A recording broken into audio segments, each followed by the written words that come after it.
दोस्तों, रूस यूक्रेन की लड़ाई चल रही है। चीन ने ऊपर से J-20 जैसे नए चुपके जेट आसमान में घुमा दिए हैं और पाकिस्तान अपने हल्के जहाजों के दम पर सीना तानकर खड़ा है। ऐसे में भारत ने चुपचाप एक ऐसा पत्ता खोल दिया है जिस पर दुनिया भर के सुखोई चलाने वाले देश की नजरें जम गई हैं। दोस्तों, चीन और अमेरिका सोचते रहे कि भारत बस राफेल के भरोसे इतना कॉन्फिडेंट है, लेकिन अब जो कहानी खुल रही है वो कुछ और है। असली खेल ना राफेल का है, ना तेजस का, ना आने वाले एमका का। भारत का पुराना शेर सुखोई 30 खुद फौलाद बनकर लौट रहा है। रूस के सुखोई 30 को बदलकर भारत ऐसा कौन सा सुपर सुखोई बना रहा है जिसकी कल्पना खुद रूस ने भी नहीं की होगी। आखिर इस सुपर ब्रह्मास्त्र के अंदर भारत रूसी जुगाड़ निकालकर कौन सा अपना फौलादी योद्धा लगा रहा है कि चीन और पाकिस्तान की मौत ऊपर आसमान से आती दिख रही है।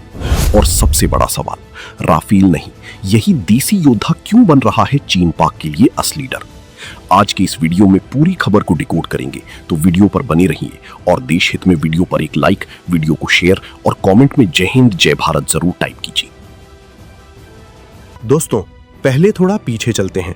सुखोई 30 MKI भारत के लिए कोई नया नाम नहीं, 20 साल से ज्यादा हो गए।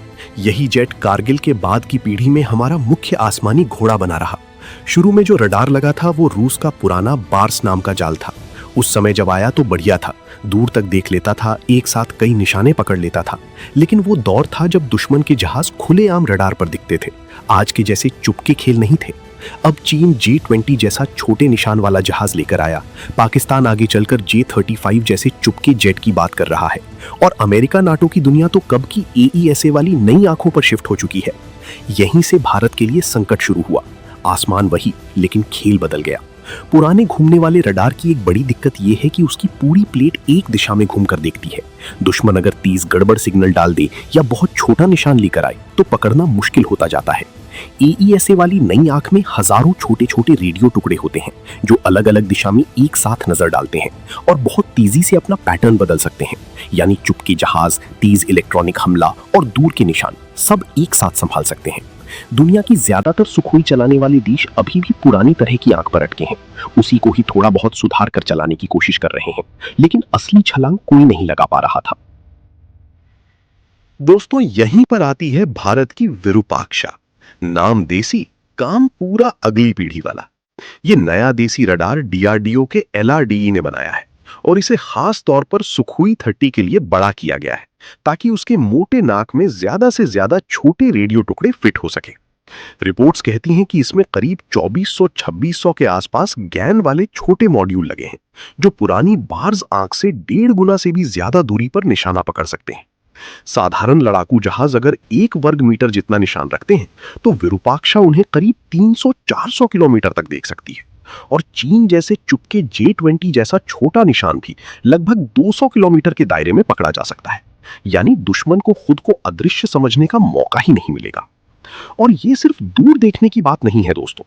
आंकड़े बताते हैं कि विरूपाक्षा एक साथ 60-100 तक हवाई निशाने पकड़कर ट्रैक कर सकती है और एक ही समय में अलग अलग 6 मिसाइलें अलग अलग दुश्मन पर छोड़कर उन्हें गाइड कर सकती है। इसके साथ जो नया देसी इलेक्ट्रॉनिक जाल लगेगा वो दुश्मन के रडार को उलझाकर झूठे सिग्नल भेजेगा। मतलब हमारे सुपर सुखोई की अपनी मौजूदगी भी दूसरों के लिए धुंध में गायब हो जाएगी। धीरे धीरे यही तरीके तेजस MK1 और आगे चलकर MK2 व AMCA में भी इस्तेमाल होने वाले हैं। यानी विरूपाक्षा एक रडार से ज्यादा अगली 20-30 साल की पूरी देसी आसमानी तकनीक का आधार बन रही है। सुखोई 30 की सबसे बड़ी खासियत है उसका शरीर, भारी, मजबूत, ज्यादा वजन उठाने वाला। रूस ने इसे बड़ी मिसाइलें, भारी बम और लंबी दूरी के हथियार उठाने के लिए बनाया था, लेकिन उसकी आंख, दिमाग और कान पुराने जमाने के थे। भारत के सुपर सुखोई प्रोग्राम का खेल यही है कि हम शरीर वही रख रहे हैं, लेकिन भीतर का दिमाग, आंख, कान और हथियार पूरा देसी, नया और खतरनाक बना रहे हैं। विरूपाक्ष नई आंख है, नया मिशन कंप्यूटर देसी दिमाग है और देसी अस्त्रा MK3, रुद्रम व ब्रह्मोस ER जैसे हथियार उस फौलादी शेर के पंजे और दांत हैं। रूस के लिए ये बात खुद एक झटका है। पहले तक सुखोई की कोई भी बड़ी मरम्मत या अपग्रेड रूस के जरिए ही होती थी। रडार बदलेगा तो उनका, नया इलेक्ट्रॉनिक जाल लगेगा तो उनका, हम सिर्फ जोड़ने लगाने का काम करते थे। लेकिन रूस यूक्रेन युद्ध, उस पर लगे प्रतिबंध और सप्लाई चेन बिगड़ने से रूसी अपग्रेड की रफ्तार ठहर गई। कई देशों को अपने सुखोई के लिए हिस्से लेना भी मुश्किल पड़ रहा है। भारत ने इसी दौर में फैसला किया कि अब हम किसी और के भरोसे नहीं बैठेंगे। खुद अपना रडार, खुद अपना दिमाग और खुद अपना हथियार लगाकर पुरानी सुखोई को अगली पीढ़ी का बना देंगे। यही सुपर सुखोई है। दोस्तों, दुनिया में सिर्फ भारत ही नहीं, मलेशिया, वियतनाम, अल्जीरिया जैसे कई देश सुखोई 30 के अलग अलग मॉडल चलाते हैं और सबको वही दिक्कत, पुरानी आंख, पुराना दिमाग और रूस से जुड़ी रख रखाव की झंझट। ये देश अब भारत के वीरूपाक्षा प्रोग्राम को बड़े ध्यान से देख रहे हैं, क्योंकि अगर भारत ये अपग्रेड पूरा करके दिखा देता है तो उन्हें पहली बार कोई तीसरा रास्ता मिलेगा, बिना रूस पर पूरी तरह निर्भर हुए भी अपने सुखोई को नया बनाने का। लेकिन खेल इतना आसान भी नहीं है, क्योंकि हर देश ने अपने सुखोई में अलग अलग राष्ट्रीय जुगाड़ जोड़े हुए हैं, और जब तक रूस अपने पुराने सॉफ्टवेयर के अंदर की जानकारी सबके साथ शेयर करने पर राजी नहीं होता, भारत को हर देश के लिए अलग अलग भारी इंजीनियरिंग करनी पड़ेगी। यहीं आता है तुम्हारा तीसरा सवाल। भारत इस सुपर ब्रह्मास्त्र में रूसी तकनीक निकालकर कौन सा खुद का फौलादी योद्धा लगा रहा है? सीधा जवाब है 3 चीजें। पहली, रडार पूरी तरह देसी, GAN आधारित वीरूपाक्षा। दूसरी, इलेक्ट्रॉनिक जाल और चेतावनी सिस्टम, जिसका एक हिस्सा तेजस MK1A के स्वयं रक्षा कवच जैसे देसी सिस्टम से सीख लेकर बना है। तीसरी, लंबी दूरी की मिसाइलें जैसे अस्त्रा MK3 और ब्रह्मोस ER, जो रूस के पुराने हथियारों से अलग भारत के अपने दिमाग की देन है। इन तीनों को जोड़कर देखो तो समझ आता है कि जहाज ऊपर से रूसी जैसा दिखेगा, लेकिन अंदर की लड़ाई की आत्मा पूरी तरह भारतीय होगी। अब सवाल, क्यों चीन पाक के लिए राफेल नहीं? ये योद्धा असली डर है।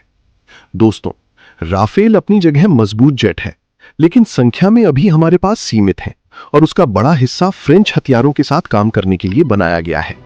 सुखोई 30 की फ्लीट लगभग 270 के आसपास है। सुपर सुखोई प्रोग्राम में पहले फेज में 84 जेट को अपग्रेड करने की तैयारी है। आगे चलकर यह संख्या 200 तक जा सकती है। जब इतनी बड़ी संख्या में भारी जेट देसी विरूपाक्ष आंख और देसी लंबी दूरी के हथियारों के साथ आसमान में घूमेंगे, तो चीन पाक के लिए असली डर यही होगा, क्योंकि राफेल से ज्यादा इनके सामने रोजमर्रा की भिड़ंत हमारे सुखोई से होती है। तकनीकी स्तर पर भी फर्क साफ है। चीन का G20 अगर अपनी छोटे निशान के दम पर हमारी पुरानी रडार से बच निकलता था, तो विरूपाक्ष की 200 किलोमीटर वाली चुपके पकड़ने की क्षमता से उसे काफी पहले ही पता चल जाएगा कि ऊपर से उसे देख लिया गया है। अस्त्रा मार्क 3 जैसी 300-350 किलोमीटर मार वाली देसी हवा से हवा मिसाइल अगर विरूपाक्ष के साथ जुड़ती है, तो हमारी सुपर सुखोई सीमा से काफी पीछे रहकर भी दुश्मन के जेट को दूर से ही निशाना बना सकते हैं, यानी खुद खतरे के दायरे में आए बिना मारकर लौट सकते हैं। पाकिस्तान की हल्की GF-17 या आगे चलकर G-35 जैसी योजनाबद्ध जेट जब इस तरह की दूरी और देसी नेटवर्क के सामने आएंगे, तो उनके विकल्प बहुत सीमित रह जाएंगे। दोस्तों, ये खेल सिर्फ आसमान में नहीं, जमीन पर भी असर डालता है। विरूपाक्ष जैसी देसी रडार के लिए GAN वाली चिप, हजारों छोटी रेडियो टुकड़े, नई दिमाग और सॉफ्टवेयर, ये सब भारत की फैक्ट्रियों, लैब और कंपनियों में बन रही हैं। मेक इन इंडिया का असर ये होगा कि जितना ज्यादा हम खुद बनाएंगे, उतना कम हमें डॉलर दे देकर बाहर से लेना पड़ेगा।